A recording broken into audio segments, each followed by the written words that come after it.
Penjahat besar yang kejam, Liu Ruyan, menekan saya ke tempat tidur, melihat ke bawah dengan angkuh pada saya yang meringkuk seperti burung puyuh. Kakak Hikiang pura-pura mati dan kabur. Menyenangkan bukan? Bahkan berani mencuci status janda di buku keluarga, sambil berkata. Dia berlutut di atas saya dengan kaki panjangnya yang seksi mengenakan stoking hitam, membungkuk dan mencium bibir saya dengan keras, bahkan menggigit ujung lidah saya sampai berdarah, membuat saya ketakutan dan segera memohon ampun. Memohon istri untuk melepaskan saya, berubah menjadi karakter pendamping pria yang menjilat untuk mengubah akhir yang tragis. Menikahi iblis besar Liu Ruyan. Ternyata voucher panggilan asisten Chen yang dikirim Ding Dong gagal. Dia memberitahu saya, Lao Chen telah dipinjam, akan dikembalikan di dunia berikutnya.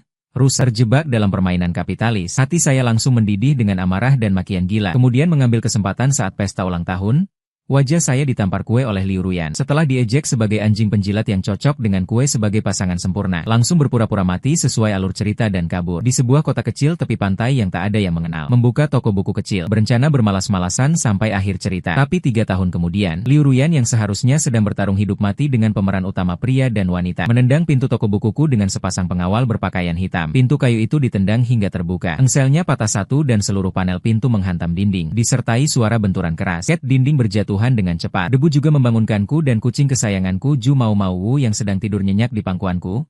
Pang Ju kaget gemetar. Bulu-bulunya mengembang, mencakar punggung tanganku, lalu melesat seperti kilat kerak buku. Paling dalam, hanya menyisakan pantatnya yang panik. Aku mengangkat kepala. Sinar matahari hangat di siang hari, dihalangi oleh bayangan-bayangan orang di pintu. Terpotong-potong tak beraturan. Wanita di depan membelakangi cahaya. Setelan hitam membuat sosoknya tampak semakin kurus. Rambut tipis rapi di belakang kepala, diikat tinggi memperlihatkan leher. Garisnya sangat indah, juga rapuh. Ini Liu Ruyan. 3 tahun tak bertemu, dia kurus sekali. Garis rahang tajam bisa melukai. Area kehijauan pucat di bawah mata, menunjukkan kelelahan dan insomnia yang lama. Kemudian riasan tebal pun tak bisa menutupi kelelahan itu. Tapi tekanan dari kebiasaan memerintah tak berkurang malah bertambah. Pandangannya seperti pisau bedah, dingin dan tepat menyusuri toko buku kecilku yang lusuh ini. Akhirnya mantap mendarat di wajahku. Hati berdebar sebentar, lalu tenggelam lagi, terbenam dalam kedalaman kolam tua yang tak beriak. Tepat 3 tahun, aku sudah lama bukan lagi Hikiang yang bodoh itu, yang berusaha menghangatkan es dengan hati tulus di belakangnya. Sekarang aku adalah Sunian yang sudah mati, istri yang patah hati, membuka toko buku di kota pantai ini, bos yang terpuruk, hidup santai menunggu ajal. Aku meletakkan buku di tangan, dengan santai mengibaskan bulu kucing di pakaian, lalu menatap pintu di belakangnya. Nyonya ini, hidup harus punya hati nurani.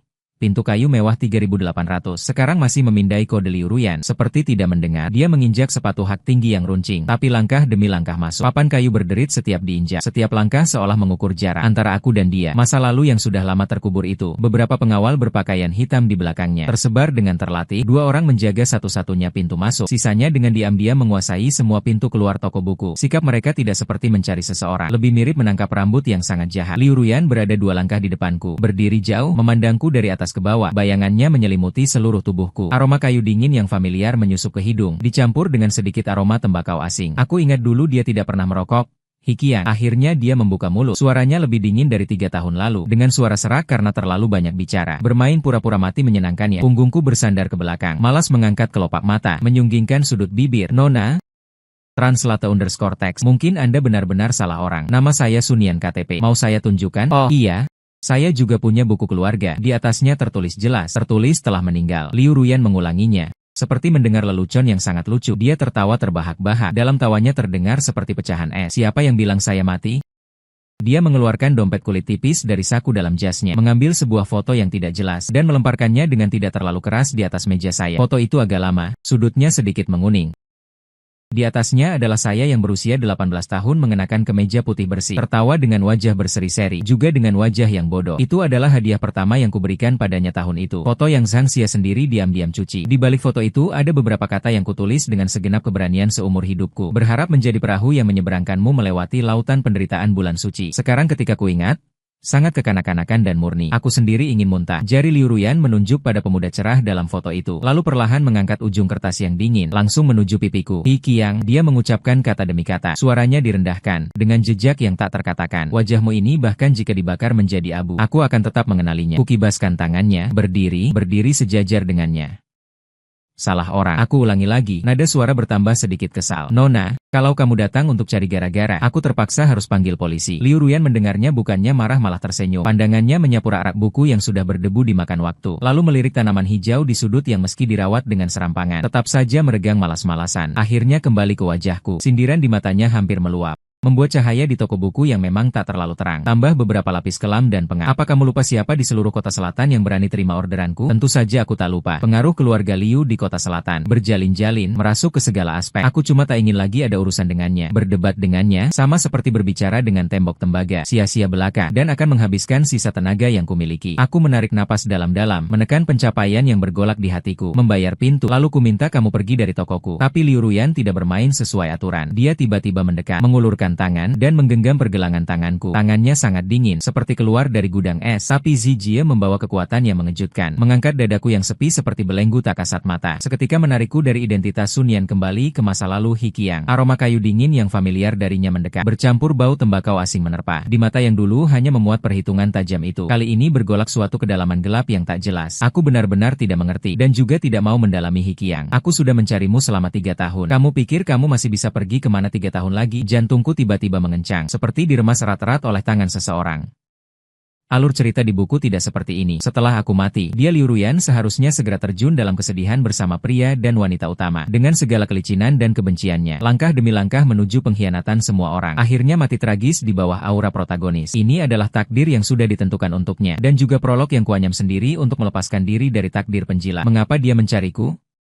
Untuk apa dia mencariku? Apakah dia mencari seekor anjing untuk dihina? Untuk merasakan kembali kenikmatan memerintah yang dulu dia tutupi? Aku berjuang keras, ingin melepaskan tangannya tapi sia-sia. Tenaganya lebih besar dari yang kubayangkan, dan juga lebih keras kepala. Liu Ruyan, apa sebenarnya yang ingin kau lakukan? Aku hampir-hampir menggigit gigi saat mengucapkan kalimat ini. Setiap kata syarat dengan kebencian yang tak disembunyikan. Dia menatapku tak berkedip, bahkan matanya sedikit memerah. Bukan seperti kesedihan anak perempuan biasa, melainkan api kemarahan yang ditahan keras namun hampir meledak. Akan membawamu pulang ke rumah. Aku tertawa, mengeluarkan 2 kali cemocan kering dari tenggorokan. Ucapan ini, di mulutnya terdengar begitu absurd hingga menggelikan, juga membuat hati menjadi dingin. Liu Ruyan, rumahku sudah habis terbakar dalam kebakaran besar 3 tahun lalu. Adalah kau sendiri yang bilang padaku bahwa Hikiang mati saja lebih bersih. Kalimat ini seperti jarum beracun yang menusuknya dengan keras. Wajah Liu Ruyan langsung berubah pucat pasi. Bibirnya kehilangan warna. Genggamannya pada pergelangan tanganku di saat itu benar-benar rileks, seolah semua kekuatan telah tercabut dari tubuhku. Aku mengambil kesempatan untuk melepaskan diri dan mundur selangkah, menjauhkan jarak yang tidak terlalu jauh di antara kami. Yang sudah berlalu, tidak ingin kubicarakan lagi. Aku melihat matanya yang tak bergejolak. Suaranya datar seperti air mati. Aku hanya ingin menjalani sisa hidup dengan tenang. Pak Liu, pergilah, hubungan kita sudah lama selesai. Selesai? Kata yang begitu indah. Ia mewakili pemutusan, mewakili ketidakkembalian selamanya. Tubuh Liu Ruyan bergoyang, hampir terjatuh. Seorang pria berpakaian hitam seperti pengawal di belakangnya, segera melangkah maju, mengulurkan lengannya untuk menopangnya. Dia terlihat berusia 27 atau 8. Wajahnya dingin dan tegas, pandangan tajam seperti pisau, menggores tubuhku seakan satu pukulan. Dengan permusuhan tak tersembunyi dia memanggil rendah Direktur Liu. Liu Ruyan melambaikan tangan padanya, memberi isyarat agar dia mundur. Dia berdiri tegak kembali dengan kekuatan dingin itu, seperti zirah tak kasat mata, kembali terpasang di tubuhnya. Kerapuhan tadi hanyalah ilusi sesaat, dalam sekejap lenyap tanpa bekas. Hikiang ikut aku kembali. Dia menggunakan nada perintah, tak memberi ruang untuk kebijaksanaan. Setiap kata mengandung ketegasan tak terbantahkan. Apa yang kau inginkan bisa kuberi uang, segala sesuatu tentang tahta kekaisaran. Aku menatapnya, hanya merasa menyedihkan dan menggelikan. Dia masih seperti ini, selamanya tak bisa belajar bicara dengan baik. Selalu mengira uang dan status bisa menyelesaikan semua masalah. Dia tak pernah mengerti. Beberapa hal begitu hancur, tak bisa lagi dibeli dengan pertukaran setara. Aku tak menginginkan gelenganku. Nada suaraku datar bagai menyampaikan fakta. Aku hanya ingin zirah dingin nyawamu. Pandanganku melampauinya menatap keluar pintu. Cahaya matahari yang terpotong-potong, berantakan tak karuan, adalah ketenangan satu-satunya yang kuidamkan kini. Dunia tanpanya. Baru saja ucapanku berhenti, udara langsung membeku. Hening mencekam. Beberapa pria berkemeja hitam di belakangnya seolah menerima perintah tak bersuara. Serempak melangkah maju. Ruang toko buku langsung dipenuhi tekanan yang menggumpal. Jika ini aku 3 tahun lalu, mungkin sudah lunglai. Tapi sekarang aku hanya merasa agak lucu. Tiada kesedihan yang lebih besar dari hati yang mati. Liu Ruyan, aku mulai berbicara dengan santai. Suaraku tidak keras, tapi terdengar jelas di telinga setiap orang. Apakah kamu masih ingat pesta ulang tahun adikmu Liu Heng? Aku melihat pupil matanya menyempit tajam sesaat itu. Bagus, dia ingat. Lanjutku, saat itu banyak orang, di hadapan semua tamu. Kau menghantamkan seluruh kue krim ke wajahku. Krim menutupi mataku. Aku tak bisa melihat apa-apa, hanya mendengar gelak tawa riuh rendah, tentu saja termasuk suaramu. Aku berhenti sebentar, meniru nada bicaranya dulu, dengan kesombongan seolah memberi sedekah yang ringan. Anjing penjilat pantas dapat kue. Translate_tag, pasangan yang ditakdirkan. Setiap kata bagai paku es.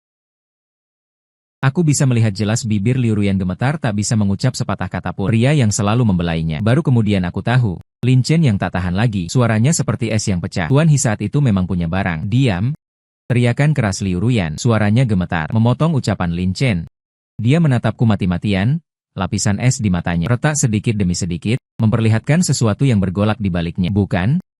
Hikiang, kue itu sudah cukup. Aku tak mau dengar penjelasan apapun darinya. Langsung memotong ucapannya seperti apapun. Liu Ruyan, aku sudah bukan Hikiang yang 3 tahun lalu bisa kamu injak-injak sembarangan. Aku mengangkat tangan, menunjuk ke pintu sambil membuat gerakan silakan. Sekarang ku minta kamu pergi. Kali ini, Liu Ruyan tidak lagi memaksa. Dia hanya menatapku dengan pandangan yang sangat rumit untuk waktu yang lama sekali. Terlalu banyak hal tercampur dalam pandangan itu. Penyesalan, ketidakrelaan, penderitaan, bahkan ada juga semacam balon yang membuat hatiku merinding. Akhirnya dia berbalik, membawa orang-orangnya seperti angin yang datang dengan cepat. Pergi juga cepat, melihat kendaraan hitam itu menghilang di sudut jalan. Seluruh tenagaku seolah terkuras seketika.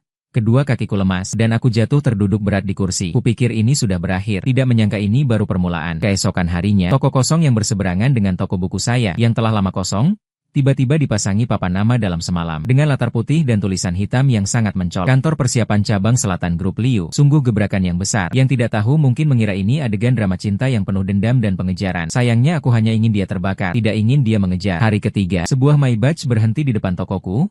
Orang yang turun dari mobil adalah Lin Chen, asisten dingin Liu Ruyan. Dia mengenakan setelan jas yang rapi, berkacamata emas, masuk dengan tampang yang sok-sokan, meletakkan sebuah dokumen di mejaku. Tuan He, ini adalah kontrak yang disusun oleh bos Liu untukmu. Aku bahkan malas mengangkat kelopak mata, langsung mendorong kembali dokumen itu.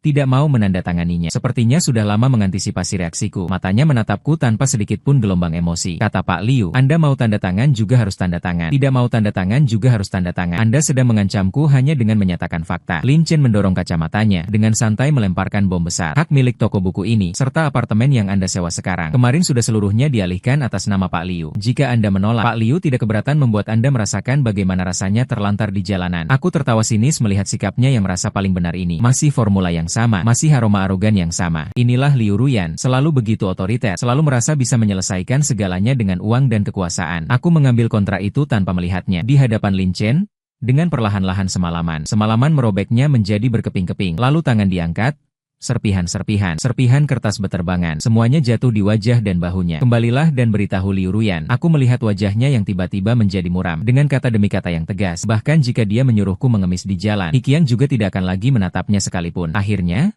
raut wajah Lin Chen tidak bisa lagi ditahan. Dari balik kacamata, matanya menyala dengan api. Hikiang, jangan kau tidak tahu diri. Direktur Liu, dia belum selesai bicara. Tiba-tiba dari pintu terdengar suara pria yang jernih dan penuh tawa. Nian, aku sudah kembali. Hari ini aku membeli bakpao berisi sup favoritmu. Suara yang baru keluar dari sangkar tiba-tiba terhenti. Aku menoleh, melihat seorang pria tampan tinggi besar berdiri di pintu sambil membawa termos. Dengan wajah terkejut memandang situasi tegang di toko. Dia bernama Lu Jingran, adalah dokter di kota ini, dan juga satu-satunya temanku selama 3 tahun terakhir. Pandangan Lu Jingran berputar antara Lin Chong dan aku. Akhirnya berhenti pada Lin Chen. Alutnya berkerut. Siapa kau? Sedang apa di toko temanku? Pandangan Lin Chen bagai 2 pisau bedah, bergerak bolak-balik antara aku dan Lu Jingran. Akhirnya mantap. Pada tubuh Lu Jingran, sorot mata penuh pengamatan dan ketajamannya tak disembunyikan. Siapa aku? Kau belum pantas tahu. Lin Chen merapikan dasinya sambil mengembalikan raut wajah dinginnya yang formal. Aku hanya mencari Hikiang. Lu Jingran melangkah setengah langkah ke depan. Dia menghalangiku dengan lebih rapi tanpa terlihat. Dia meletakkan termos di atas meja dengan lembut. Gerakannya sangat mantap, namun suaranya sudah terdengar kesal. Di sini tidak ada Hikiang, hanya ada Sunian. Kalau mau cari masalah, pintunya di sana. Silakan pergi. Dia memiliki aura lembut khas dokter biasa, tapi saat ini tegang seperti busur panah. Lin Chen memekikkan tawa sinis. Pandangannya melewati Lu Jing, lalu langsung menancap padaku. Hikiang 3 tahun tidak bertemu kemampuannya. Tidak bertambah, tapi mata mencari sandaran malah semakin tajam. Racun dalam kata-katanya bisa membuat orang tersedak sampai mati. Amarah Lu Jingran langsung meledak sampai ubun-ubun. Tinjunya pun terkepal. Aku mengulurkan tangan dan menahan lembut lengannya yang hampir diayunkan. Menggelengkan kepala padanya. Berselisih dengan anjing gila. Tidak sebanding. Aku menatap Lin Chen. Suaraku datar bagai air mati tanpa riak. Sudah selesai. Kalau sudah selesai, pergi. Hikiang, namaku Sunian, sangat stabil. Setiap kata diucapkan dengan jelas. Keluar. Jangan sampai aku mengatakannya. Untuk ketiga kalinya, wajah Lin Chen berubah merah dan hijau, sangat berwarna. Dia mungkin belum pernah dimarahi seperti ini. Dadanya naik turun hebat, tapi akhirnya masih menahan diri. Dia menatapku dengan tajam, lalu melirik Lu Jingran dengan makna tersembunyi. Mengeluarkan kata-kata dari sela giginya. Pelindung yang kamu pilih hari ini akan menjadi keputusan yang paling kamu sesali seumur hidup. Setelah berkata, dia berbalik dan pergi. Sepatu kulitnya menginjak lantai, mengeluarkan suara yang tergesa-gesa, seperti sedang melampiaskan amarah. Toko akhirnya tenang. Nian, siapa sebenarnya orang itu? Kekhawatiran Lu Jingran terpampang jelas di wajahnya. Mengapa dia menyuruh menyuruhmu minum tembok? Aku menyunggingkan senyum, mengalihkan topik pembicaraan. Seorang orang gila yang salah mengenali orang. Abaikan saja dia. Bukankah kamu membawakan aku bakpao berkuah? Kalau tidak dimakan sekarang akan dingin. Lu Jing tertegun menatapku selama beberapa detik. Bibirnya bergerak-gerak. Akhirnya tidak bertanya lagi. Dia membuka termos, aroma daging yang kental langsung menyebar. Bukan bakpao berisi kuah, tapi bubur seafood. Perutmu sedang tidak baik beberapa hari ini? Makanlah yang ringan. Aku menunduk, mengaduk bubur kental di mangkuk dengan sendok. Kehangatan merambat melalui ujung jari, tapi di hati ada es yang tak kunjung mencair. Balas dendam Liu Ruyan pasti tidak akan berakhir begitu mudah. Aku masih meremehkan betapa gilanya Liu Ruyan bisa. Sore hari itu, toko buku kecilku seluas telapak tangan menikmati perlakuan dengan standar tertinggi dalam 3 tahun sejak dibuka. Badan Kesehatan, Pemadam Kebakaran, dan Badan Perdagangan menggelar sidang 3 lembaga. Datang bergantian seperti pertarungan beruntun. Alasan yang satu lebih tidak masuk akal dari yang lain. Badan Kesehatan bilang, toko bukuku ada kotoran tikus, mengganggu pemandangan kota. Aku pikir barang paling berharga di tokoku adalah buku. Lebih tidak masuk akal dari wajahku. Lebih parah dari lembagaku. Mengatakan posisi penempatan, 100 Years of Solitude, di tokoku menghalangi jalur evakuasi darurat. Aku hampir tak tahan untuk bertanya padanya. Buku ini sepertinya siap kabur sendiri saat kebakaran. Berjuang sampai matahari terbenam. Di pintu tokoku dengan bangganya tertempel 3 lembar kertas putih besar. Berhenti beroperasi untuk perbaikan. Aku berdiri di depan pintu, memandangi kertas-kertas itu, berkibas-kibas dalam angin malam, seperti ejekan tanpa suara padaku. Lu Jingran datang setelah mendengar kabar, marah sampai hampir menelepon dinas kesehatan untuk mengadu. Ini benar-benar balas dendam dengan alasan resmi. Aku kenal seorang pengacara, ayo kita gugat mereka. Aku menahannya, menggelengkan kepala. Sebuah perasaan tak berdaya muncul dari telapak kaki, seketika menguras semua tenagaku. Tidak berguna di Nancheng. Liu Ruyan, translate_text. Jadi apa yang akan kamu lakukan? Biarkan saja mereka mengganggu Lu Jing. Wajahnya penuh ketidakpuasan. Aku bilang begitu, tapi otakku kacau balau. Malam hari, aku menyeret tubuh lelahku kembali ke apartemen. Kunci baru saja masuk lubang kunci. Pintu langsung terbuka dari dalam. Aroma kayu dingin yang familiar menyergapku. Seluruh tubuhku kaku di depan pintu. Di sofa ruang tamu, Liu Ruyan memegang segelas anggur merah, menyilangkan kaki. Duduk dengan elegan di sana, seolah dialah tuan rumah di sini. Hatiku langsung jatuh. Dia punya kunci rumahku dan kembali. Dia berbicara suaranya serak karena basah anggur merah. Aku mengabaikannya, langsung berjalan ke kulkas dan mengambil sebotol air dingin. Berkat toko itu adalah ulahmu. Aku membuka tutup botol, menenggak seteguk besar. Dia yang mengakuinya. Aku adalah mulut yang sakit. Tidak ada Lu Jin. Apa yang kau pikirkan dengan dasar merah itu? Aku melempar botol plastik itu dengan keras ke meja. Percikan air berhamburan. Dia meletakkan gelas anggurnya. Berdiri, sepatu hak tinggi menginjak lantai. Langkah demi langkah mendekatiku, membawa aura tekanan. Sudah kukatakan pulanglah bersamaku. Inilah rumahku. Ini bukan suara yang tiba-tiba meninggi. Emosi mulai tak terkendali.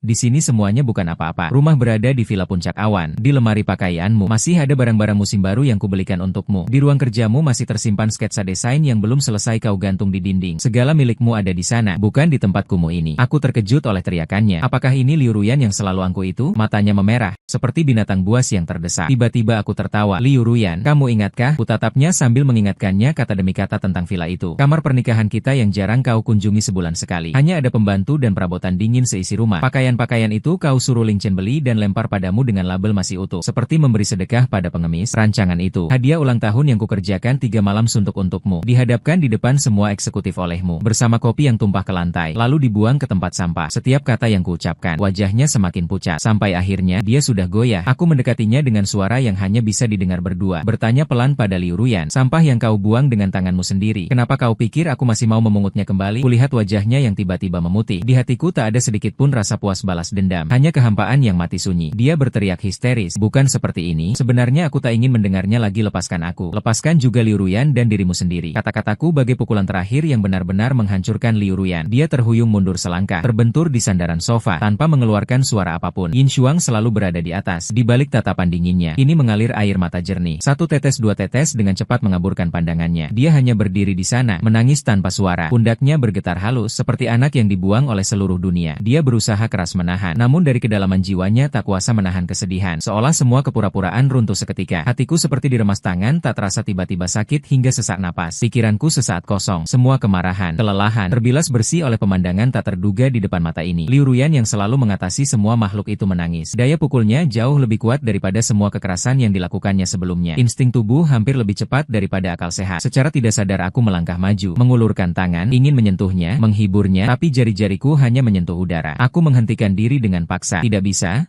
Aku tidak bisa kembali ke sana mencarimu. Pengorbanan yang diberikan dengan rela hati. Ketulusan yang diinjak-injak dengan semena-mena. Kenangan-kenangan yang penuh luka. Seketika membanjir seperti air pasang. Dengan keras menarik tanganku kembali. Tepat pada saat itu, ponsel bergetar di saku celana. Itu Lu Jingran? Aku langsung berbalik badan, membelakangi Liu Ruyan, mengambil napas dalam-dalam, berusaha membuat suara terdengar tenang. Nian, translate_tag. Kamu baik-baik saja kan? Aku masih tidak tenang. Aku sekarang di bawah rumahmu. Aku baik-baik saja. Jingran? Kamu pulang saja. Sudah terlalu malam. Suaraku agak serak. Tidak bisa menyembunyikan kelelahan. Buka pintu biar aku lihat sebentar. Nada suara Lu Jingran tidak terbantahkan. Membawa keteguhan yang tidak akan berhenti sebelum tujuannya tercapai. Aku ragu-ragu. Dari belakang terdengar suara Liu Ruyan dengan suara sengau yang berat. Seperti bilah pisau yang dingin. Menerobos kesunyian di ruang tamu. Siapa dia? Aku menoleh. Liu Ruyan sudah mengeringkan air matanya. Dengan hasrat kepemilikan yang hampir gila, menatap telepon saya dengan tatapan tajam, seolah ingin membakarnya habis-habisan. Dia bukan lagi anak yang menangis tadi, tapi dalam sekejap berubah kembali menjadi pemangsa yang berbahaya. Apakah itu Lu Jingran? Dokter itu bertanya lagi. Suaranya penuh dengan pemahaman yang tidak pada tempatnya. Hati saya menjadi tegang. Bagaimana kamu tahu? Aku tidak hanya tahu dia. Liu Ruyan mendesah dingin, melangkah mendekatiku selangkah demi selangkah. Tekanan itu merasuki segala celah. Aku juga tahu dia punya adik perempuan yang sedang menjalani operasi transplantasi jantung di rumah sakit kota. Sedang menunggu rahim yang cocok. Nafasku berhenti sejenak. Aliran listrik dingin mengalir dari kulit kepala hingga ke ujung kaki. Darahku membeku. Informasi ini seperti bom yang diatur dengan tepat. Tepat mengarah pada titik lemahku yang paling rentan. Liu Ruyan, apa yang ingin kamu lakukan? Suaraku menjadi serak. Amarah yang tak tertahan. Dia berjalan mendekatiku, mengangkat tangan dan menyentuh wajahku. Ujung jarinya terasa dingin. Matanya berkilau dengan cahaya tak menyenangkan. Cahaya itu seakan bisa menembus relung hatiku. Bagaimana jika aku menggunakan koneksiku? Hingga dia takkan pernah mendapat jantung seumur hidupnya? Adik perempuan Lu Jingran. Lu Jingxi adalah satu-satunya keluarga dekatnya. Itu adalah bagian paling lembut dalam hidupnya. Liu Ruyan berani mengancamku dengan nyawa pasien tak bersalah. Berani kamu? Kuanggap tangannya, hampir membentak dua kata ini. Pertama kalinya kurasakan seluruh tenagaku terkuras, tapi tetap ditopang oleh amarah yang membara. Di ambang ledakan. Lihat apakah aku berani terhadap Liu Ruyan. Wajahnya menampilkan senyuman yang kejam hingga ekstrim. Senyuman itu tidak sampai ke mata, justru dipenuhi kegilaan yang sakit. Kekuatan? Kesabaranku ada batasnya. Aku berikan kesempatan terakhir padamu. Dia mendekat ke telingaku dengan suara yang lembut. Hanya aku yang bisa mendengar setiap kata yang membawa racun mematikan. Ikut aku kembali, atau lihat keluarganya hancur dan mati. Aku akhirnya menyerah. Menghadapi ancaman Liu Ruyan, aku tidak punya pilihan. Aku tidak bisa karena dendam pribadi menghancurkan Lu Jing dan kehidupan adik perempuannya. Lu Jingxi adalah nyawa yang tak bersalah. Dia seharusnya memiliki harapan untuk hidup, bukan menjadi korban perjuangan kekuatan di antara kita. Liu Ruyan, langkah ini benar-benar memutus jalan keluarku, juga menguras semua keinginan untuk melawan saya. Malam itu, saya langsung dibawa Liu Ruyan kembali ke villa itu, yang telah saya hindari selama 3 tahun. Mobil memasuki halaman yang familiar. Gerbang besi tinggi perlahan menutup di belakang saya, mengeluarkan suara berat. Melihat bangunan mewah yang terang benderang di depan mata, saya hanya merasa sangat ironis. 3 tahun lalu, saya pernah datang dengan penuh harapan, mengira tempat ini akan menjadi tempat tinggal saya. Rumah saya 3 tahun kemudian, saya kembali, tapi seolah-olah memasuki perangkap yang sudah lama tidak baik, melangkah ke dalam sangkar mewah. Ini bukan rumah, ini adalah kerajaan Liu Ruyan, adalah tempat penahanan saya. Lin Chen membukakan pintu mobil untuk saya. Dia membuat gerakan silakan dengan ekspresi datar. Sikapnya bagaikan penjaga tunggal yang mematikan, dingin dan menjaga jarak. Saat pandangannya menyentuhiku, seolah muncul kilasan kompleks yang sulit ditangkap, tapi segera kembali tenang. Hatiku bagaikan patung, terukir dan terbentuk. Aku turun dari mobil. Liu Ruyan langsung mengikutiku turun, dengan natural berusaha menggenggam tanganku. Ujung jarinya belum sempat menyentuh telapak tanganku. Refleks alami tubuhku sudah lebih dulu bereaksi. Dengan tidak sadar aku menghindari tangannya. Tangan yang tergantung di udara. Warna darah di wajahnya langsung memudar. Ekspresi yang tadinya sedikit lembut karena kompromi, kembali menjadi pucat dan kaku. Dia seharusnya sudah mengerti penolakan saya, hanya dia yang tidak mau mengakui. Aku langsung masuk ke dalam villa tanpa didahuluinya. Dekorasi di dalamnya persis sama seperti saat aku pergi. Setiap perabotan, setiap lukisan tetap pada posisi semula. Semuanya dibersihkan hingga bebas debu, rapi hampir kaku. Tidak ada sedikit pun nuansa kehidupan. 3 tahun berlalu, waktu seolah berhenti mengalir di sini, hanya menunggu kepulanganku. Seorang bibi yang mengenakan celemek menyambut, melihatku jelas terkejut sebentar, lalu berseru girang, "Tuan He, Anda sudah kembali." Ini Bibi Wang, pengasuh rumah sebelumnya. Matanya berkaca-kaca. Setiap kehangatan yang lama tak terasa, seperti rumah dingin ini memberiku sedikit penghiburan. Aku menarik sudut bibirku. Sebagai bentuk salam, Liu Ruyan mengikutiku masuk, melepas mantel dan memberikannya kepada Bibi Wang. Memerintahkan dengan nada datar untuk merapikan kamar Tuan He. Bibi Wang terkejut. Bukankah kamar Tuan sudah aku bersihkan setiap hari? Dia merasa bingung dan ragu. Gerakannya selaras dengan Liu Ruyan. Dia memalingkan wajah untuk menghindari. Namun, di antara pandangan dan telinga Bibi Wang dan aku, muncul sedikit kemarahan. Kalau begitu periksa sekali lagi dan siapkan makan malam. Meski Bibi Wang agak bingung, dia tetap patuh meninggalkan ruang tamu. Hanya menyisakan aku dan Liu Ruyan. Suasana canggung yang membuat sesak. Kecanggungan ini bukanlah hal asing yang biasa. Translate_text, melainkan membawa sesuatu yang usang dan berat yang membuat sulit bernapas. Aku tidak ingin berada satu ruangan dengannya. Langsung naik ke lantai 2, membuka kamar yang dulu kutinggali. Semua di dalam kamar tetap seperti saat kutinggalkan. Di atas meja masih tergeletak buku peristiwa menyedihkan yang belum selesai kubaca. Sudut halaman yang melengkung jelas baru setengah terbaca. Di lemari tergantung pakaianku. Gayanya agak ketinggalan zaman, tapi disetrika dengan rapi. Bahkan segelas air yang belum habis di meja samping tempat tidur diganti dengan yang segar. Seolah aku bukan pergi selama 3 tahun, hanya pergi jauh sebentar. Dan kamar ini diawetkan waktunya oleh obsesinya. Aku berdiri di tengah kamar dengan perasaan campur aduk. Apakah pelestarian yang disengaja ini adalah kedalaman perasaan atau bentuk lain dari keinginan mengontrol? Aku tidak bisa menilai Liu Ruyan mengikutiku. Berdiri di pintu menatapku. Hanya saja sudah di bingkai pintu. Semua yang ada di sini disimpan untukmu, katanya. Suaranya membawa sedikit harapan hati-hati yang belum pernah kudengar sebelumnya. Aku terkejut dengan pikiranku sendiri. Bagaimana mungkin Liu Ruyan bisa berusaha menyenangkan siapapun? Dia selalu adalah ratu yang memerintah, yang tinggi dan terhormat. Aku berbalik dan memandangnya dengan dingin. Aku lelah dan ingin istirahat. Ini adalah perintah untuk pergi, tanpa sedikit pun kehangatan. Bibir Liu Ruyan bergerak. Sepertinya masih ingin mengatakan sesuatu. Tapi akhirnya, dia tidak mengatakan apa-apa. Pandangannya tertahan lama di wajahku. Di matanya ada pergulatan, ada ketidakrelaan, dan ada juga kelelahan yang hampir runtuh. Translate_text. Akhirnya, dia berbalik dan menutup pintu dengan lembut saat pintu tertutup. Semua penopang seolah tersedot pergi. Seluruh tenaga dalam tubuhku langsung hilang.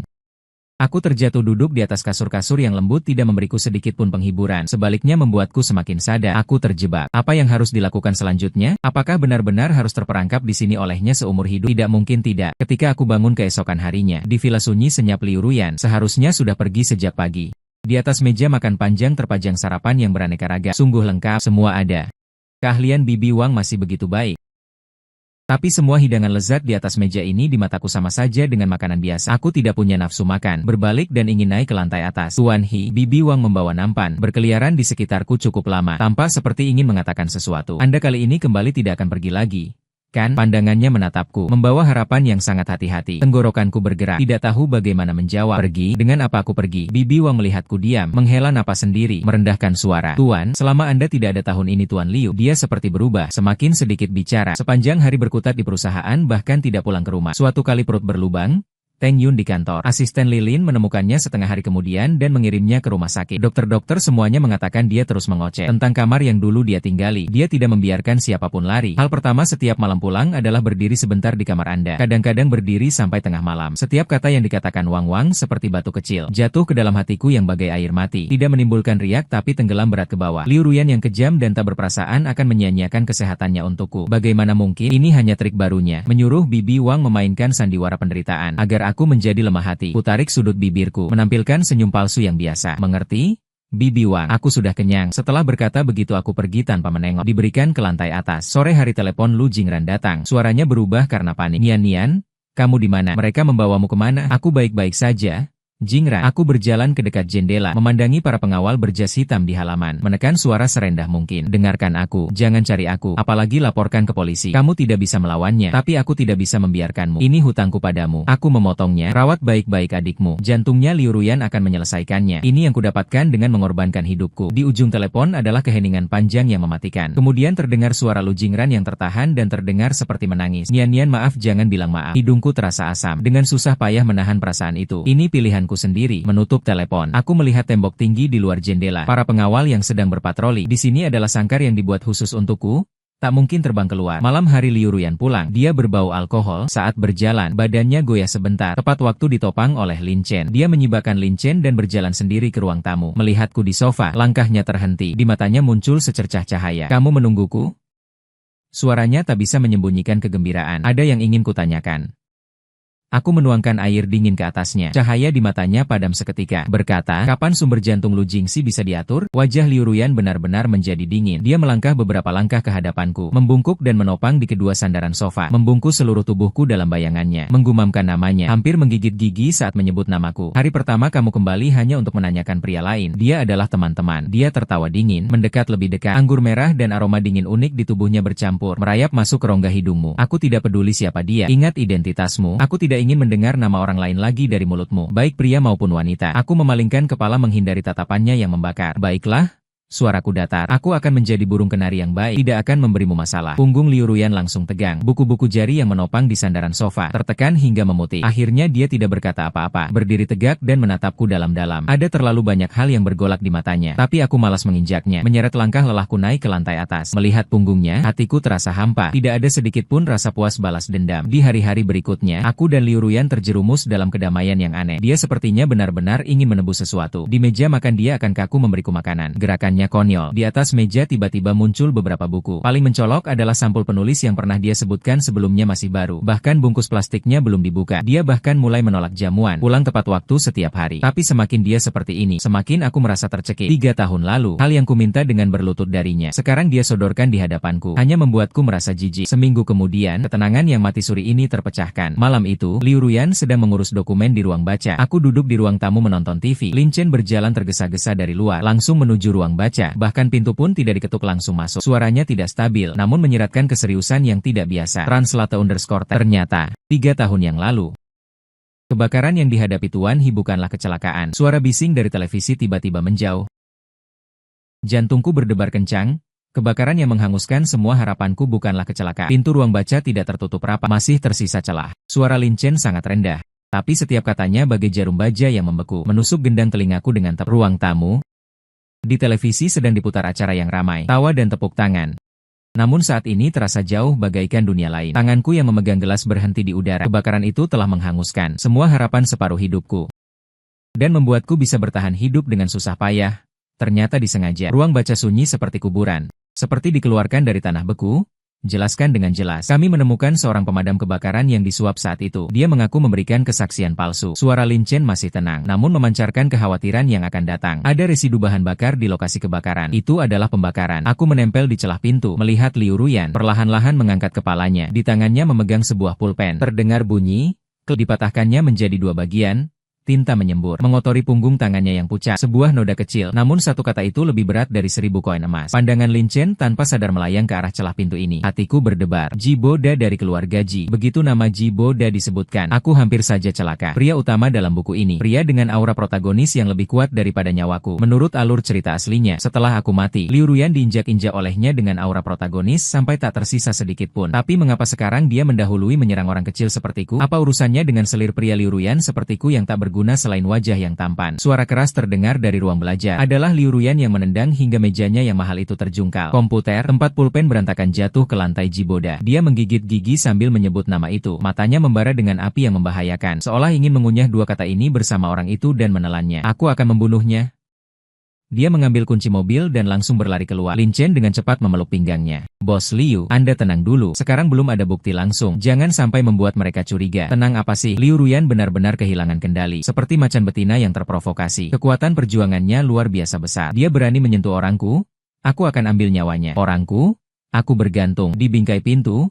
Dalam hati tertawa dingin, sungguh memujiku terlalu tinggi daripada disebut orangnya, lebih tepat disebut barang miliknya. Ji Boda membakar rumahnya, sekaligus membakar mati mainan kecil yang dipeliharanya. Ini bukan lagi persaingan bisnis biasa, ini adalah tamparan telanjang di wajah Liu Ruyan. Ekspresinya yang ingin memakan orang seperti sekarang ini, sama sekali bukan karena merasa sakit hati padaku. Hikiang hanyalah kemarahan liar pemangsa puncak, setelah wilayahnya dilanggar pemangsa lain. Melihat Lin Chen hampir tidak bisa menahannya, aku mendorong pintu dan masuk. Dari kekacauan di lantai, aku mengambil laporan investigasi yang kusut itu, menepuk debu di atasnya. Suaraku datar saat berbicara. Orangnya juga belum mati. Gerakan Liu Ruyan dan Lin Chen membeku, serempak menatapku. Alis Liu Ruyan berkerut membentuk huruf. Kegilaan di matanya belum hilang. Tatapannya padaku penuh pengawasan. Kau ingin melawan Ji Boda? Aku bisa membantu. Aku mengangkat laporan di tanganku. Dia terkekeh. Dalam tawanya ada 3 bagian ejekan, 7 bagian meremehkan. Sungguh nada khas Liu Ruyan. Ya, itulah aku. Aku menatap balik matanya, dengan tenang seolah berkata, hari ini cuacanya bagus, aku lebih mengenalnya daripada kamu bercanda. Aku bahkan menjadikan karya aslinya sebagai cerita pengantar tidur. Sudah membaca 800 kali sebagai pembaca. Kapan Ji Boda mengganti celana dalamnya? Mungkin aku tidak tahu, tapi titik lemah dan gaya bertindak gelapnya, aku lebih paham daripada ibunya sendiri. Kakak ini terlihat seperti orang baik-baik, lembut dan berpendidikan. Sebenarnya dia adalah orang gila yang menghalalkan segala cara demi tujuan. Dan satu-satunya kelemahannya adalah tokoh utama Sukin. Sentuh sehelai rambut Sukin.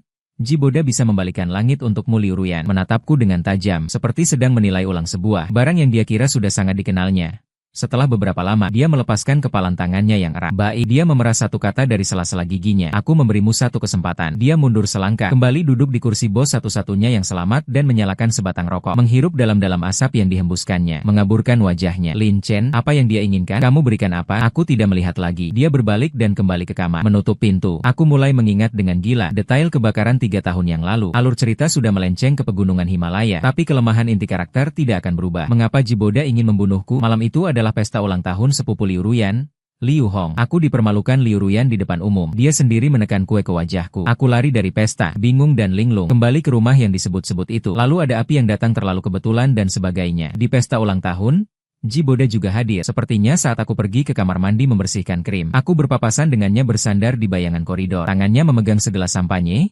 Mata di balik kacamata tak terlihat emosinya. Saat itu dia mengatakan satu kalimat padaku. Dia bilang barang mainan harus punya kesadaran sebagai barang mainan. Saat itu kukira dia membela Liu Ruyan, mengejekku yang berhayal tinggi. Sekarang kuingat, itu bukanlah ejekan. Jelas-jelas adalah sebuah ramalan kematian. Tidak, sebuah pikiran yang lebih konyol dan lebih aneh. Terpikir seperti petir menyambar otakku. Motif Jiboda bukanlah Liu Ruyan. Dia ingin membunuhku. Apakah karena Sukin? Sebuah pikiran absurd muncul di kepalaku. Sukin? Tokoh wanita utama buku ini, Liu Ruyan, adik tiri seayah.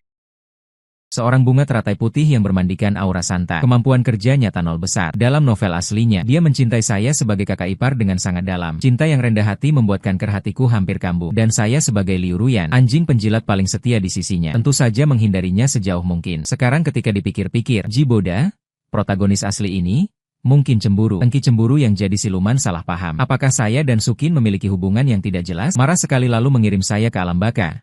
Alasan ini tidak masuk akal. Tapi sesuai dengan karakter orang itu, kemampuannya sangat besar. Saya menutup mata. Di pikiran, novel asli yang sudah dibaca berulang kali. Mulai maju cepat halaman demi halaman. Sebuah rencana untuk melawan Jiboda sedang terbentuk dengan cepat. Keesokan harinya, saya langsung menemui Liu Ruyan. Saya butuh sebuah identitas. Masuk ke dalam grup Liu. Li Peigan yang sedang menangani meja kantor yang dia rusak dengan tendangannya tidak mengangkat kepalanya saat mendengar. Di dalam alasan, Yao Ruqian menandatangani. Gerakannya berhenti sejenak, mengangkat mata dengan tatapan penuh pertanyaan. Saya tidak banyak menjelaskan, juga tidak langsung memanggil Chen masuk. Memberikannya sebuah posisi. Bagian pasar, saya menambahkan sambil berpikir, gunakan yang paling nyaman saja. Efisiensi kerja Chen sangat tinggi. Posisi asisten direktur departemen pemasaran ditetapkan pada hari itu juga. Sebuah posisi yang bisa dengan mudah menjangkau Suking. Tidak terlalu mencolok. Sempurna. Ketika saya muncul di departemen pemasaran grup Liu dengan wajah yang biasa-biasa saja, seluruh departemen terdiam selama beberapa detik. Lalu bisik-bisik mulai terdengar. Dan Suking, saat melihat wajah saya dengan jelas, folder di tangannya berhamburan ke lantai dengan suara keras. Wajahnya lebih pucat dari jari-jarinya, bibirnya gemetar, matanya penuh badai. Kakak Iparhi, suaranya kecil seperti nyamuk, tapi cukup jelas didengar rekan kerja yang menyimak di sekitarnya. Aku membungkuk mengambil dokumen yang berserakan dan menyerahkannya padanya dengan senyum ramah yang sempurna. Halo, aku Sunian, senang bekerja sama denganmu. Aku tidak menyangkal sebutan itu. Diam kadang lebih mematikan daripada pengakuan. Aku tahu tidak butuh setengah hari. Kabar panas tentang mantan pacar Direktur Liu yang tiba-tiba masuk divisi pemasaran dan melanjutkan hubungan dengan adik iparnya Sukin akan menyebar ke seluruh perusahaan, lalu tepat masuk ke telinga Jiboda. Bukankah dia ingin membunuhku? Ayo, aku menunggunya di tempat terbuka. Ayo hari-hari berikutnya. Saya memerankan sosok mantan kakak ipar yang masih ada perasaan dengan sempurna. Saya akan kebetulan lewat dan membantunya keluar dari kesulitan dengan beberapa kata saat dia diganggu oleh atasan. Saya akan bertemu dengannya secara tidak sengaja di ruang teh, mendengarkan keluhannya tentang pekerjaan, kekesalan, bahkan akan mengantarnya pulang saat hujan. Dia yang tidak membawa payung. Mobil berhenti tepat di bawah apartemennya, tapi saya tidak pernah naik untuk berbagi perasaan. Adalah keterampilan yang harus dimiliki oleh pemburu kelas atas. Sukin, bunga putih yang belum mengalami dunia, mana bisa tahan?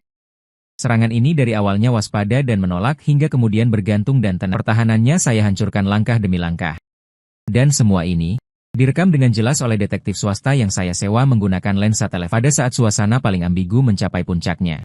Seminggu kemudian, sebuah paket anonim mengirimkan foto-foto ini ke meja kerja Jiboda. Ikan sudah ditabur, tinggal menunggu kapan anjing gila itu akan menggigit kailnya. Reaksi Jiboda lebih keras dari yang saya bayangkan. Keesokan harinya pagi-pagi, Sukin langsung masuk ke kantor saya. Matanya bengkak seperti dua buah kenari susu Niange. Jiboda dia ingin putus dengan saya. Dia menangis terseduh-seduh sampai riasannya luntur. Terlihat sangat menyedihkan. Saya segera berdiri dan menyerahkan tisu. Dengan ekspresi terkejut dan perhatian yang pas. Kenapa tiba-tiba begini? Ada apa? Saya tidak tahu. Sukin menggelengkan kepala. Air matanya jatuh seperti benang putus. Dia tiba-tiba datang menemui saya tadi malam, membawa setumpuk foto. Bertanya apakah saya masih menyukaimu. Lalu bilang kita tidak cocok foto. Saya mengerutkan kening. Nada bicaranya mengandung 3 bagian kebingungan. 7 bagian polos. Apakah dia salah paham sesuatu? Kami hanya rekan kerja. Aku mengantarmu pulang. Hanya karena perhatian sebagai teman. Aku sudah menjelaskan, tapi dia sama sekali tidak mau mendengarkan. Sukin menangis semakin keras. Dia menggenggam lengan bajuku, seperti memegang jerami terakhir yang menyelamatkan. Dia juga bilang akan membuatmu lenyap sepenuhnya dari dunia ini. Mendengar kalimat itu, suhu di mataku yang menunduk turun hingga titik beku. Dia tidak hanya secara tidak langsung mengakui bahwa api 3 tahun lalu adalah ulahnya, tapi juga berencana mengulang trik lama. Bagus. Aku dengan lembut menepuk punggung Sukin, menenangkannya dengan beberapa kata. Saya mengantarnya pulang sendiri. Saat pintu mobil tertutup, kehangatan di wajahku langsung lenyap tanpa bekas, dan segera menelepon Lin Chen untuk menarik jaring. Malam itu, dengan alasan ingin menjelaskan kesalahpahaman secara langsung, saya mengajak Sukin bertemu di ruang privat sebuah kafe. Saya tahu mata-mata Jiboda sedang mengawasi setiap gerak-gerik saya. Dia pasti akan datang juga. Saya tiba setengah jam lebih awal dan memasang kamera lubang jarum serta alat penyadap di lampu gantung ruang privat. Semua sudah siap.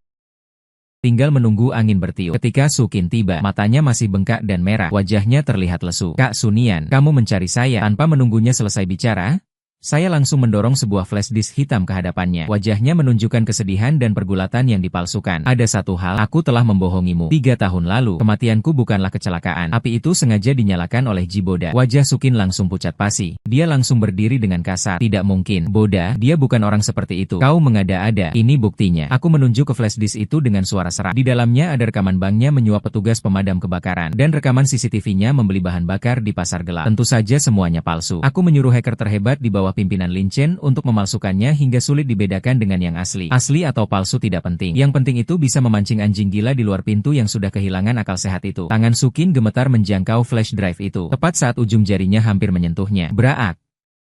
Pintu ruangan ditendang terbuka dari luar. Jiboda berdiri membelakangi cahaya di ambang pintu. Wajah tampannya terdistorsi tak karuan. Mata merahnya mengunci saya dengan tatapan tajam, dan benda hitam pekat di tangannya membuat udara di seluruh kafe membeku. "Senjata. Sialan, mainnya sebesar ini?"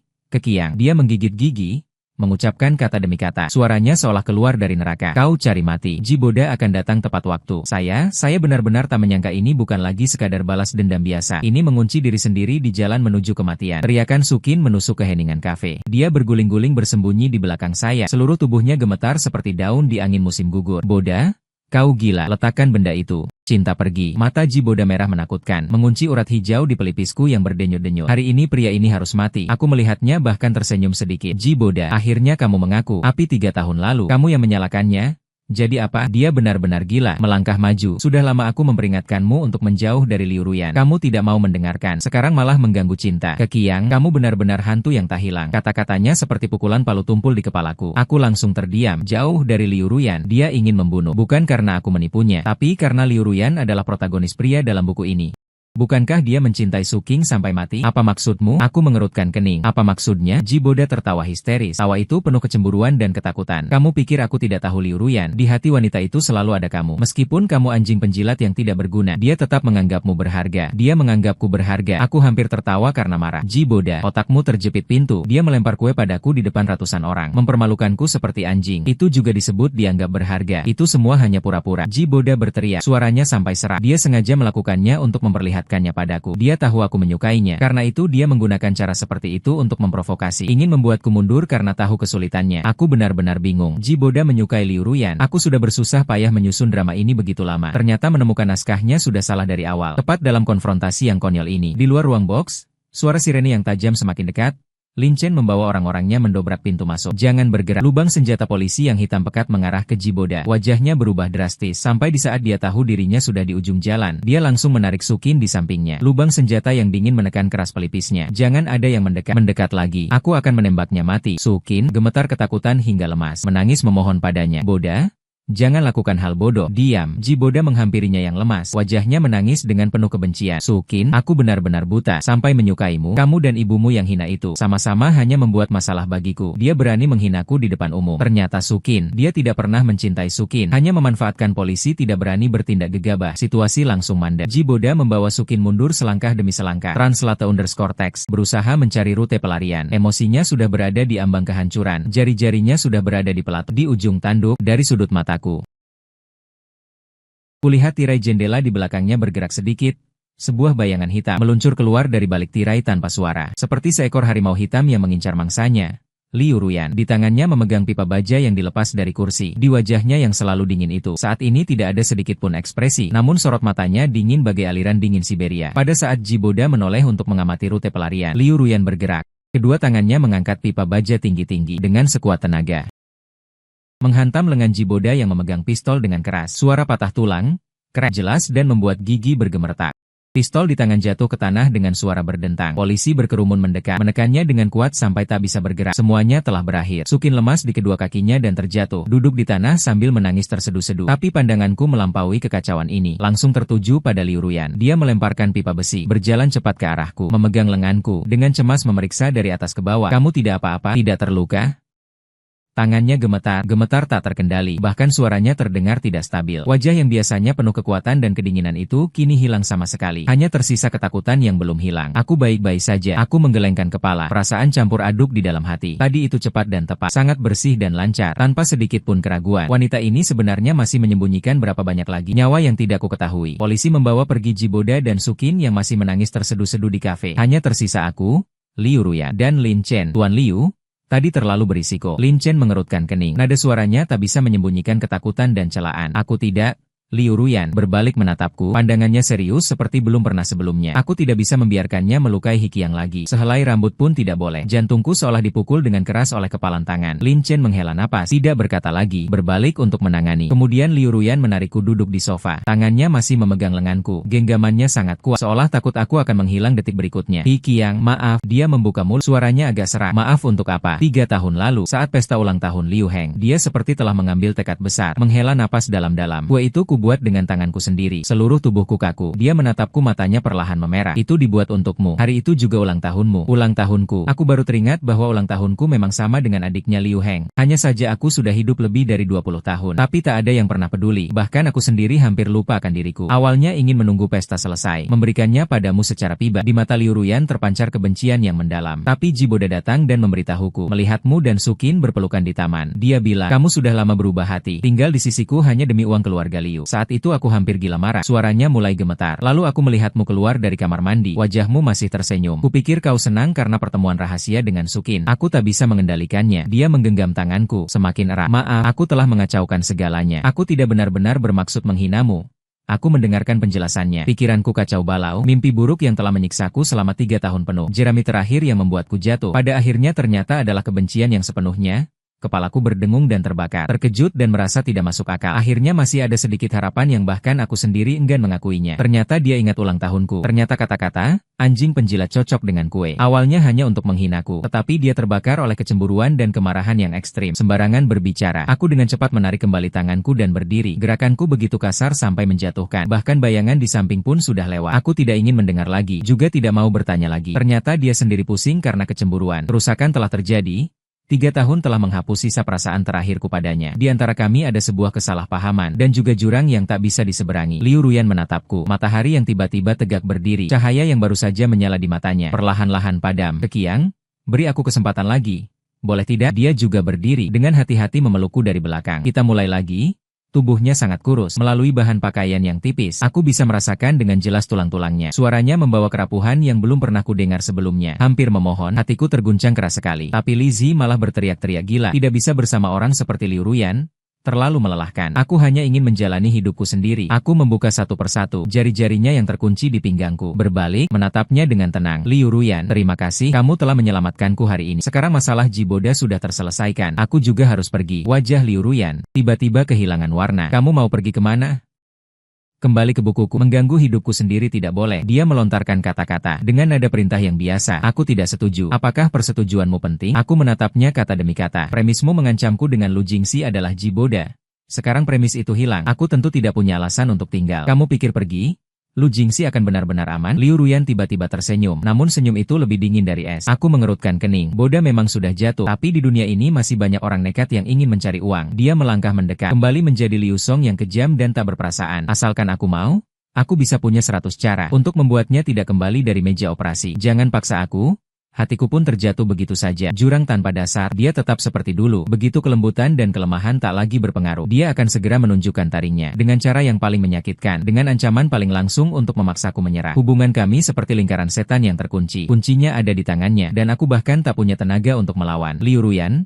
Suaraku penuh kelelahan. Apakah ini menarik bagimu? Dia menatapku dengan tatapan keras. Di matanya bergolak kegilaan yang obsesif. Selama dia bisa membuatmu tetap di sisiku, segala cara akan menarik bagiku. Aku memandangnya, tiba-tiba merasa dia sangat menyedihkan. Aku juga sangat menyedihkan. Jiboda dihukum seumur hidup setelah diadili untuk berbagai kejahatan. Sedangkan Sukin, karena dia dipaksa, ditambah Liu Ruyan yang bermain di belakang layar, dia tidak terlibat dan segera dibebaskan. Dia pernah mencariku di toko buku. Sekali untuk berpamitan, katanya dia sudah melihat siapa Jiboda dan juga melihat kebodohan sendiri. Dia berencana meninggalkan kota selatan, pergi ke tempat yang tak dikenal siapapun, mulai kembali hidupnya. Sungguh-sungguh mendoakannya. Setidaknya dia masih punya keberanian dan kesempatan untuk memulai lagi. Sementara aku terjebak dalam sangkar yang dibuat sendiri oleh Liu Ruyan, tak bisa terbang. Petugas jantung Lu Jingxi, Liu Ruyan, segera menyelesaikannya. Setengah bulan kemudian, Lu Jingran menelepon. Suaranya begitu bersemangat hingga tak teratur. Berkata-kata dengan kacau. Operasi adik perempuannya sangat sukses. Telah melewati masa kritis. Di ujung telepon, dia berterima kasih berulang kali padaku, tapi aku tak bisa mengucapkan sepatah kata pun. Kebaikan ini adalah kebebasan seumur hidupku yang kugunakan. Menukar hari-hari, begitulah hidupku sehari demi sehari. Hubunganku dengan Liu Ruyan seperti secangkir air putih yang hangat, tidak dingin dan sama sekali tidak panas. Dia mungkin merasa bersalah dan mulai berusaha bersikap baik padaku.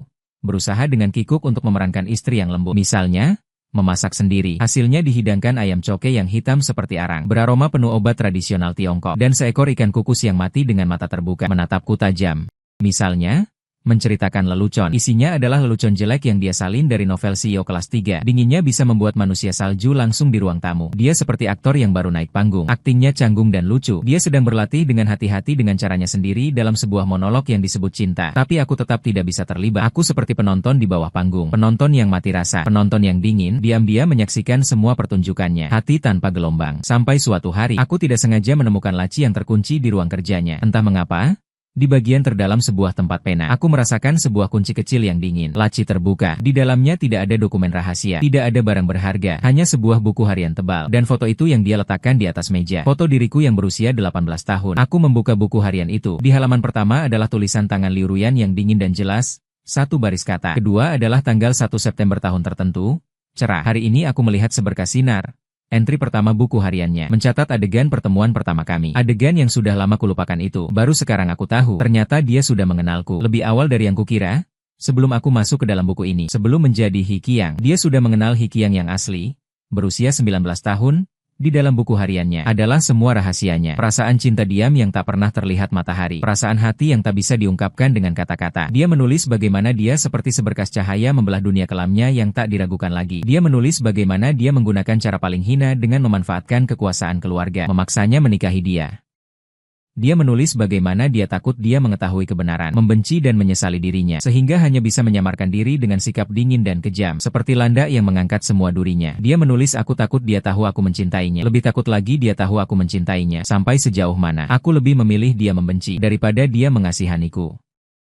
Halaman terakhir buku harian berhenti pada hari aku mati dalam kebakaran. Cuaca hari itu, dia menulis adalah hujan. Di atasnya hanya ada satu kalimat, tergenang air mata. Tulisan menjadi kabur dan tak jelas. Cahayaku padam. Aku memegang buku harian.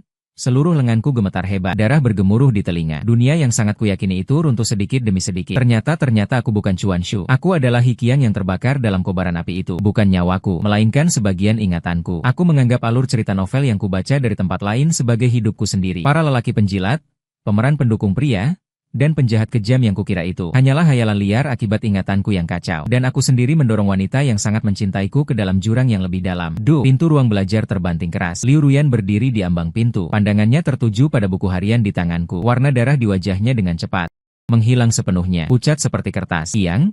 Aku mengangkat kepala, menatapnya. Air mata tak bisa lagi terkendali. Translate_text meluap keluar. Aku tidak menerima. Biarkan situasi berbalik arah. Kehidupan tambahan manis melimpah. Setelah hari itu, aku memeluk buku harian itu di ruang baca, menangis lama sekali. Liu Ruyan berdiri di depan pintu, seperti anak yang berbuat kesalahan, melihat dengan gelisah, ingin mendekat tapi tak berani.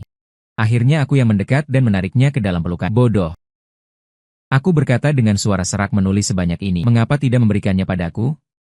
Dia menyembunyikan wajahnya di dada, berkata dengan suara tertahan, "Aku takut, kamu pikir aku aneh?" Aku tertawa, sudah 3 tahun mengejar sampai akhirnya berhasil. Baru sekarang dia takut mengangkat kepala, matanya memerah, tapi masih ada sedikit keras kepala. "Masih mau pergi?" Aku menunduk mencium keningnya.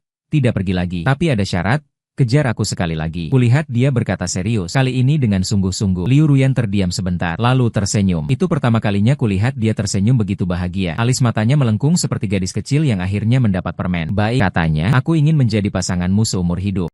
Pernikahan diadakan pada musim semi tahun berikutnya, tempatnya di pantai yang dipilihnya, gereja kecil itu. Dengan jendela dari lantai ke langit-langit berujung putih. "Kenapa pilih sini?" aku tanya dia. "Tempat yang dengan tegas menculikmu harus dideklarasikan kedaulatannya." Aku tak tahu harus tertawa atau menangis. Aku menangis selalu berbalik marah. Ada beberapa kerabat dan teman. Lu Jingran menjadi pengiring pengantinku. Adik perempuannya Jingxi yang baru keluar dari rumah sakit, duduk di kursi roda tersenyum lebih cerah dari siapapun. Lin Chen berdiri di sisi Liu Ruyan. Bekas dingin di wajahnya akhirnya mencair menjadi mata berkaca-kaca. Masih agak merah saat bertukar cincin. Tangan Liu Ruyan gemetar. Aku pegang tangannya, berbisik, "Jangan takut. Kali ini aku tidak lari lagi." Dia melotot padaku. "Berani kau?" Lalu kami semua tertawa. Pendeta bertanya kepada Liu Ruyan, "Apakah kamu bersedia menikahi Hikiang? Baik dalam suka maupun duka." Dia langsung menjawab tanpa ragu. Pendeta terdiam sejenak, lanjut membaca. "Baik dalam sehat maupun sakit, bersedia baik miskin maupun kaya, bersedia bersedia bersedia." Dia mengatakannya 3 kali berturut-turut, lalu menatapku cepat-cepat. Aku sudah selesai bicara. "Giliranmu." Seluruh ruangan pecah dalam tawa. Aku menatapnya serius dan berkata, "Hikiang bersedia seumur hidup bahkan sampai akhirat." "Selalu bersedia." Matanya langsung memerah. Saat bulan madu, kami pergi ke sebuah pulau yang sangat kecil. Tidak ada hotel bintang 5, tidak ada pesawat pribadi, hanya ada sebuah pondok kayu di tepi pantai. Membuka jendela langsung melihat pasir dan ombak. Liu Ruyan mengenakan gaun putih, berkaki telanjang di atas pasir, mengumpulkan sekumpulan kerang berbentuk aneh. Memaksa aku merangkainya menjadi kalung untuknya. "Manajer Liu, kamu serius?" Aku memegang kerang-kerang itu antara ingin tertawa dan menangis. Dia melotot memanggilku apa. Aku berganti panggilan istri. Dia puas, dia mendekat, menciumku sayang. Malam hari kami memanggang di halaman. Dia bersumpah diri ahli memanggang. Hasilnya sayap ayam gosong menjadi arang. "Tidak apa," aku menghiburnya, "setidaknya baunya seperti obat tradisional Tiongkok." Dia marah sampai mengambil arang dan mengoleskannya ke wajahku. Aku tidak sempat menghindar. Wajahku dicoret 2 kumis hitam. Dia tertawa terbahak-bahak sampai tidak bisa berdiri tegak. Aku mengambil kesempatan saat dia lengah, langsung mengangkatnya menuju laut, berteriak kepadanya, "Hikiang, beraninya kamu?" Aku sudah masuk ke air laut setinggi pinggang. Taruh dia. Cahaya bulan menyinari permukaan laut, berkilauan, rambutnya yang basah menempel di pipi, tapi matanya bersinar sangat terang dingin. Aku bertanya, dia menggeleng, lalu tiba-tiba memegang wajahku dan menciumku. "Asin ada rasa air laut." "Lama sekali." Dia melepaskanku, berkata dengan suara lembut, "Kekiang, tahukah kamu, mimpi terpanjang yang pernah kualami adalah menjadi tua bersamamu." Aku menempelkan dahiku ke dahinya. "Maka mari kita tetap terjaga bersama." Perlahan-lahan kembali dari bulan madu. Kami tinggal di lantai atas toko buku kecil di tepi pantai itu. Dia menyerahkan grup Liu kepada Lin Chen. Setiap hari di toko buku dia membantu merapikan rak buku, merekomendasikan buku kepada pelanggan. Kadang-kadang juga belajar membuat kopi. Bulan pertama, dia memecahkan 7 cangkir dan mesin kopi diperbaiki 3 kali. Tapi dia bersikeras membuatkan sarapan untukku setiap pagi. Meski hasilnya sulit diungkapkan dengan kata-kata. Seperti telur mata sapi hari ini. Kuning telurnya hitam, putih telurnya masih mentah. Aku memegang piring. Ekspresiku berantakan. Dia duduk di seberang menopang pipi dengan kedua tangan. Memandangiku dengan penuh harap. "Bagaimana?" Aku menggigitnya tanpa mengubah ekspresi. "Sangat enak. Coba kamu cicip juga." Matanya berbinar. "Benarkah?" "Benar. Lebih benar dari emas." Aku menghabiskan semua yang ada di piring. Lebih baik dari kemarin. Piring kemarin aku coba sendiri 1 gigit lalu muntah. Dia dengan gembira mendekat, menciumku. "Kalau begitu aku lanjut besok." Aku tersenyum dan membelai kepalanya. "Baiklah, sebenarnya aku ingin bilang, tak perlu susah-susah seperti ini. Aku bisa masak atau beli di luar, bagaimanapun caranya." Tapi melihatnya begitu serius, aku merasa hari-hari seperti ini sungguh indah. Suatu sore di akhir pekan, sinar matahari begitu tepat. Liu Ruyan bersantai di sofa membaca buku. Buku Pangeran Kecil yang kurekomendasikan. Aduh, berbaring di sisi kaki yang lain. Kucing gemuk itu 3 tahun tak bertemu. Dia ternyata masih ingat aku. "Kekiang." Dia tiba-tiba memanggilku. Kapan kamu mulai menyukaiku?" Aku berpikir sejenak tak tahu. Dia kurang puas. Ini jawaban apa? Aku meletakkan buku. Sungguh-sungguh benar-benar tak tahu. Mungkin pertama kali aku melihatmu. Mungkin saat kamu memarahiku. Mungkin saat kamu menangis memohonku jangan pergi. Mungkin juga sekarang melihatmu di sini. Sinar matahari pas. Kucing juga ada. Langsung merasa sangat menyukainya. Terdiam sejenak, lalu memerah wajahnya. Kucing gemuk itu kesal karena terdesak dan mengeong. Lompat turun dari sofa lalu lari. Dia mendekat. Puncak kepalanya bersandar di bahuku. "Aku juga," katanya pelan, "setiap hari lebih menyukaimu daripada hari sebelumnya." Di luar jendela angin laut berembus lembut. Sinar matahari tumpah memenuhi lantai. Aku menunduk mencium puncak kepalanya. Sisa hidup masih panjang. Kita pelan-pelan menghirup semuanya.